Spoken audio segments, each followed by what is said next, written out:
Polemik dugaan ijazah palsu Presiden ke-7 Republik Indonesia, Joko Widodo Jokowi, kembali memanas. Pada Rabu 9/7, sejumlah tokoh yang menjadi pelapor kasus ini, termasuk mantan Menteri Pemuda dan Olahraga Roy Suryo Risman Sianipot, serta sejumlah anggota dari tim pembela ulama dan aktivis TPUA, menghadiri gelar perkara khusus yang digelar di Bareskrim Polri, Jakarta. Kehadiran mereka merupakan tindak lanjut dari laporan dugaan pemalsuan ijazah Jokowi yang telah bergulir sejak 2022 dan kembali mencuat setelah sejumlah pihak mendesak penuntasan proses hukum yang dianggap stagnan. Dalam keterangannya kepada media di lokasi, Risman Sianipar menegaskan bahwa kehadiran Presiden Jokowi serta Universitas Gadjah Mada UGM, alma mater yang disebut telah mengeluarkan ijazah Jokowi, sangat penting untuk menjernihkan polemik yang terus berkembang di ruang publik. Sebenarnya kita berharap UGM yang telah menyatakan, meyakini bahwa Pak Jokowi adalah alumni Gadjah Mada, seharusnya pihak UGM sangat berkepentingan untuk hadir. Dan juga Pak Jokowi harusnya sangat berkepentingan untuk hadir, untuk menunjukkan kepada kami, bahwa ini loh ijazah yang kalian pertanyakan, ujar Risman di depan gedung Bareskrim. Risman menyatakan bahwa gelar perkara khusus ini menjadi momentum penting untuk membuktikan secara terbuka validitas dokumen akademik yang selama ini menjadi sumber kontroversi. Menurutnya, sikap terbuka dari pihak UGM dan Jokowi akan... Memang disitulah gunanya ilmu itu. Tanpa kita memiliki analog itu pun, kita bisa deteksi bahwa itu barang palsu atau tidak. Begitu.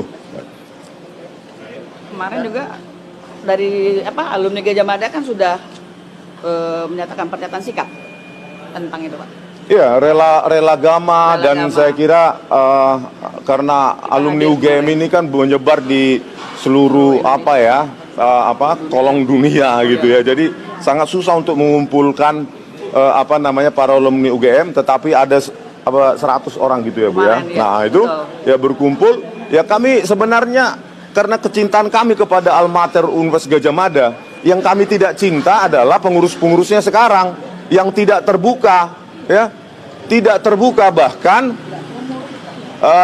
video pertemuan kami tanggal 15 April 2025 di ruang 109 Fakultas Kehutanan UGM, ya, itu dijanjikan oleh Profesor Wening sebagai Wakil Rektor Kemahasiswaan UGM untuk dirilis secara utuh atau diberikan kepada kami utuh, tetapi sampai sekarang tidak ada, dan janji itu hanya tinggal janji. Bahkan diputar-putar, iya, Bang, di medsos, Bang.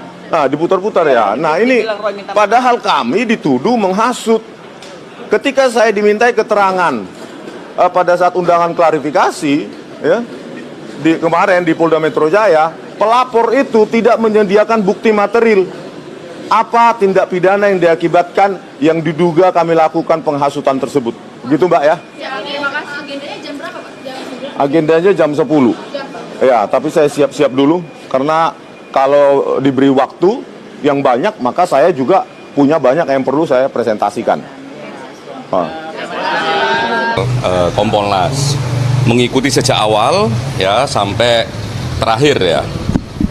Terakhir ini artinya sudah ada pendalaman dan sebagainya, tinggal memang narik kesimpulan, walaupun masing-masing peserta gelar sudah memberikan pandangan, tinggal disusun. Lah, apa yang terjadi di dalam? Yang terjadi di dalam menurut saya, pertama, mekanisme yang dilakukan menurut saya sangat baik ya, kredibel. Masing-masing pihak maupun pelapor Dumas, terlapor Dumas dikasih kesempatan untuk menjelaskan apa yang menurut mereka penting untuk disampaikan.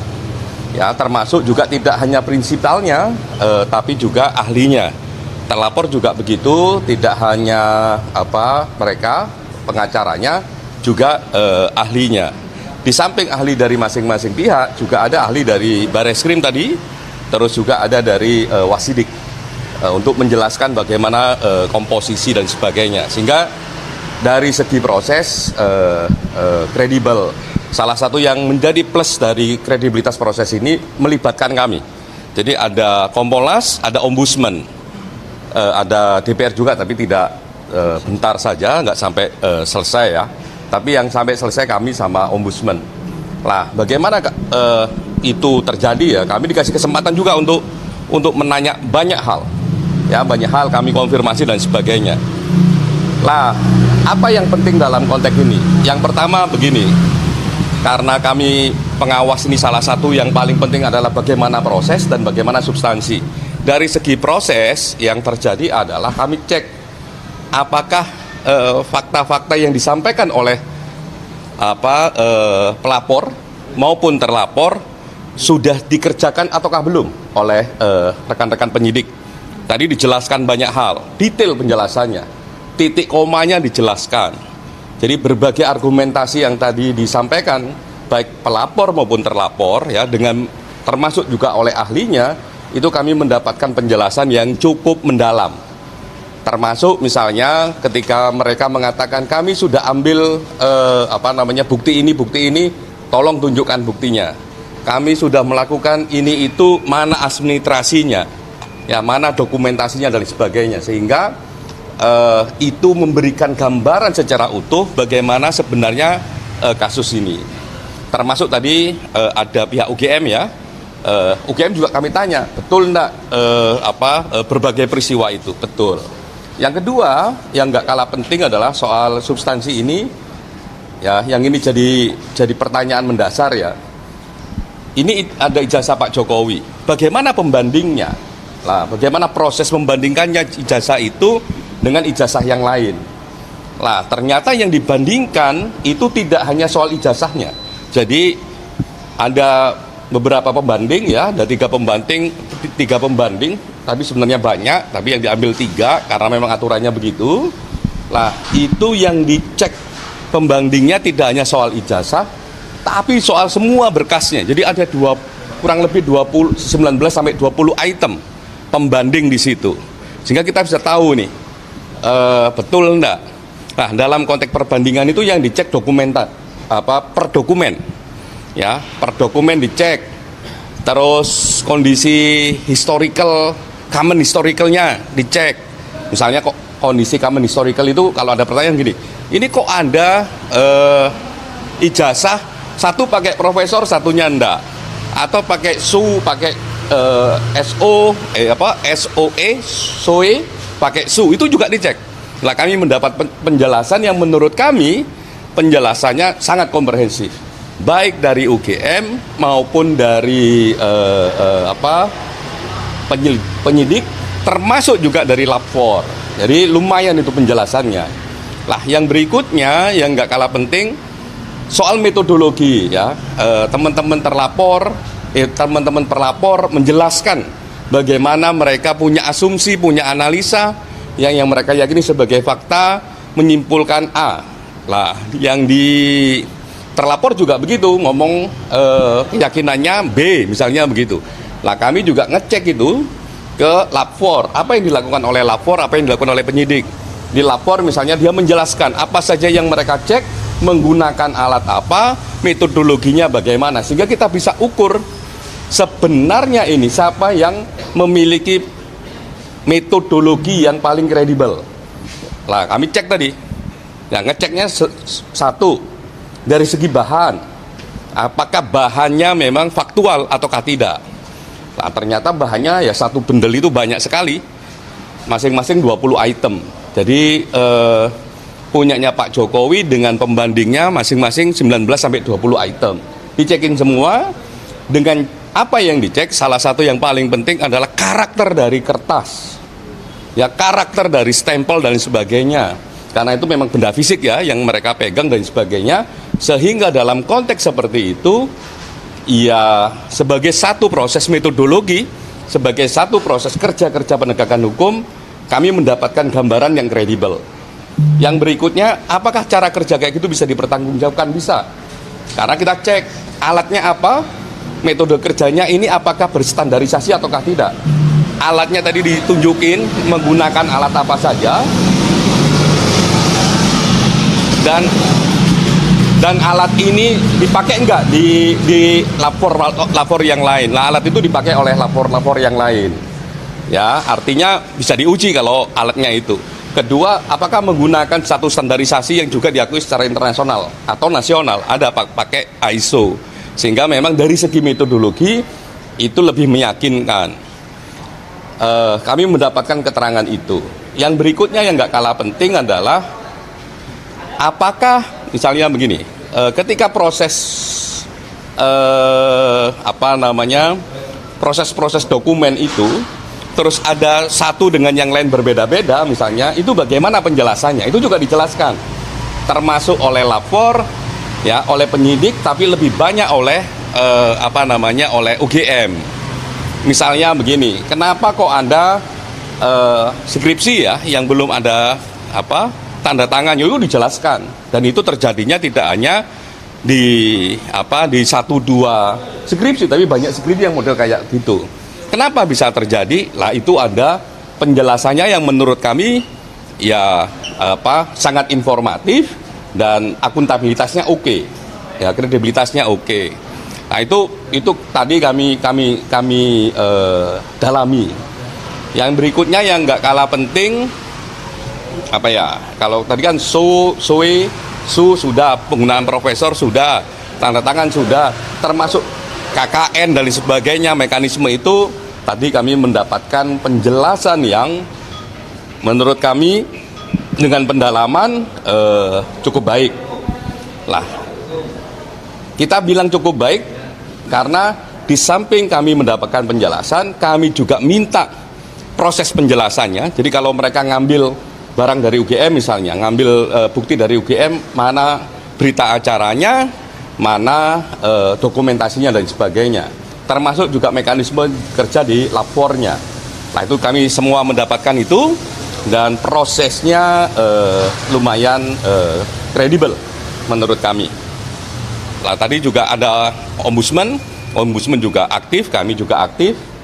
Bahkan dalam beberapa konteks Kompolnas lebih aktif untuk menggali sebenarnya ini apa sih fakta-fakta yang melatar belakanginya. Termasuk misalnya ada persoalan ini nilainya D. Wah, ini kok dia kok bisa lulus misalnya begitu. Kita tanya tadi. Karena kami cek ya di publik yang beredar oh ini bisa nilainya D dan sebagainya, ada penjelasannya dan sebagainya. Dan menurut saya karena ada penjelasan dari otoritas UGM, ada kerangka SOP-nya dan sebagainya, ada aturan main yang dari UGM, ini kami anggap itu juga kredibel. Termasuk juga ada perbedaan tata letak huruf di dalam ijazah, ya, tata letak huruf dalam ijazah itu kan juga dipersoalkan. Nah, kami juga nanya tadi, ini gimana kok Anda dalam satu dokumen, ada beberapa dokumen tata letak hurufnya kok berbeda? Ada yang agak mepet dengan simbol UGM-nya, ada yang agak jauh gitu ya, A-nya. Oh, itu ada penjelasannya dan dijelaskan dengan cukup baik, ya, dijelaskan dengan bukti cukup baik, dan menurut kami penjelasan itu masuk akal. Mungkin itu pengantarnya, Mas Gubron. Berarti untuk saat ini proses gelar perkara ini sudah selesai atau masih akan berlanjut lagi? Sebagai satu proses gelar, tadi sampai pendalaman sudah selesai, masing-masing peserta gelar juga memberikan pandangannya, tinggal memang saat ini ditarik kesimpulannya. Gitu ya. Kalau dari kami, dari segi agak luas gitu ya, kayak tadi kita jelaskan, dari segi proses, dari segi substansi, dari segi administrasi, ya, termasuk metodologi, itu bisa dijawab dengan baik, ya, dengan akuntabel, dan kami dikasih kebebasan, bahkan tidak hanya kami, tapi juga teman eksternal yang lain, itu dikasih kebebasan untuk bertanya pendalaman lebih dalam. Lah, itu menurut saya proses yang kredibel dan penjelasannya bisa diterima. Karena kenapa bisa diterima? Satu, kami tidak hanya diberikan penjelasan informatif, tapi kami ditunjukkan buktinya, kami ditunjukkan bukti prosesnya, dokumentasi prosesnya, kami juga ditunjukkan alat yang digunakan, sehingga itu bisa kami terima. Artinya kalau tadi disebutkan tinggal kesimpulan, sudah dipastikan tidak akan ada gelar perkara lanjutan begitu atau pemeriksaan lanjutan? Masing-masing pihak sudah memberikan saran, ya. Masing-masing pihak sudah memberikan saran, ya, tergantung karwasidik menyimpulkan saran itu bagaimana, termasuk juga ahli.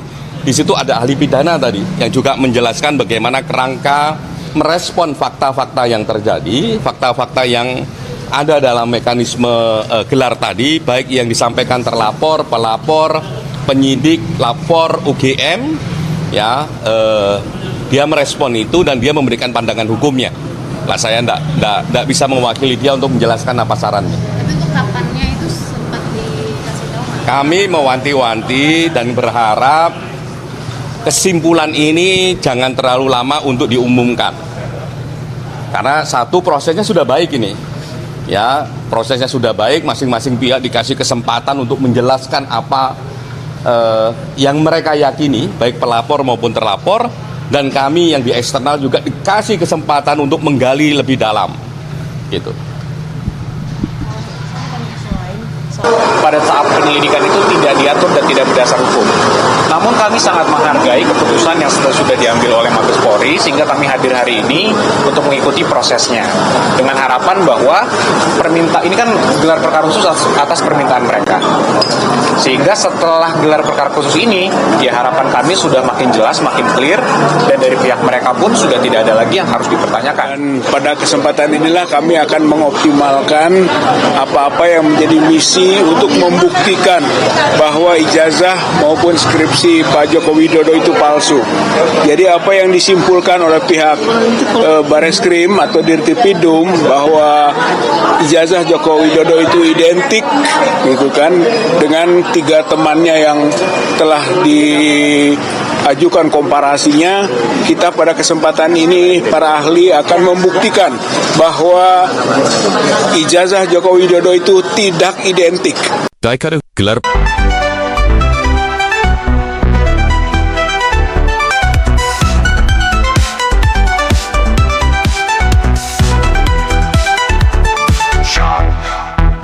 Precise frostings dominate the opening, delivering a dramatic sense of urgency. The snare drum rolls create the tension, mimicking breaking news excitement.